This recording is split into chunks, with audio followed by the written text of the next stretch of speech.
د غوښې خوشحالي کې د روغتون تکلیف فیصله ستاسو ده. تاسو ګوره بسین خبر زویم ستاسو خوست ادریسا. اگر تاسو زموږ چینل باندې نوی راغلی زموږ چینل لایک او سبسکرایب ضرور کوئ. د لوی اختر خوشحالي ورځې کوډو د درون کې دا ډک شي او د قرباني غوښه دا نعمت په تور باندې هر کور ته رسیدلی به دعاګان مبارکیان خوشحالي هر څه ښکلی وي. خو بیا یو وخت داسې راځي چې همدا غوښه همدا خوشي یو ناڅاپه درد او تکلیف جوړ شي او د تکلیف مونځ به خپل جوړ کړي وي یوازې د یو شی له وجه زیاتې هو.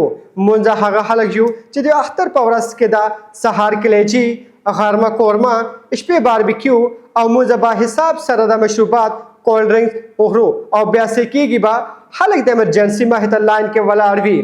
ډاکټران وي بیډ نشته ډریپونه لګېدلي وي معده خراب کېږي به کاس او د سینې سوځېدلي به تی به هغه خوشي چې دا غوښه به هغه اوس په یو پریشاني جوړ شوي دي.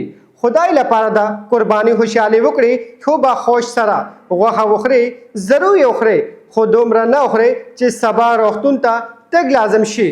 داسې نه وي چې نن پلیټ کې بوټي کم شي خو سبا به بلډ پریشر نن سبا شوګر او یوریک اسید زیات شي. خوراک د خوشحالي لپاره د مرګ د خطر لپاره د قرباني د حضرت ابراهیم علیه السلام سنت ده او سنتو کې توازن حد او د آداب وي. مونځ د قرباني د غټې جشن ګرځولو ده او بیا سزا هم خپله خورو. یاد ولرئ نعمت قدر هغه کوي څه چې استفاده ترې کوي. د خوراک ازادي صحت ذمہداري سره راځي. تاسو آزاد سیاسته غوښه وخورئ خو معده ګردې زړو او وجود په یو ورځ کاخي. د غوره نه ده چې لږ وخورئ په سکون سره وخورئ. د غوښې سره د سبزي او هم وخورئ او اوبه وڅښئ زیات وڅښئ خو نه یوازې خپل ځان بلکې خپل کور هم دور روغتون له تکلیف او نه یوازې خپل ځان بلکې خپل کورون هم د روغو تکلیف نه بچ شئ. یقین وکړئ هم د ورځ په تاسې په عقل سره د خوراک وکړئ ستاسو اختر په رښتیا خوشحاله وي که نه جو غوښه پاتې شي نه خوشي یوازې دوا پرخیز او د ایمرجنسي بدبوی.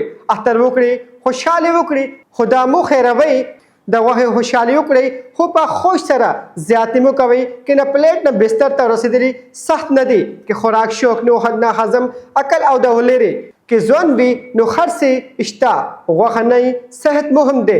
د ویډیو ضرور شریکه کوئ چې شاید چې معده بچ شي او چې جان بچ شي او چې پیسې بچ شي او ژوند بچ شي ټول غټ ژوند دی که ژوند بچ شي ټول شی بچ شوي دي.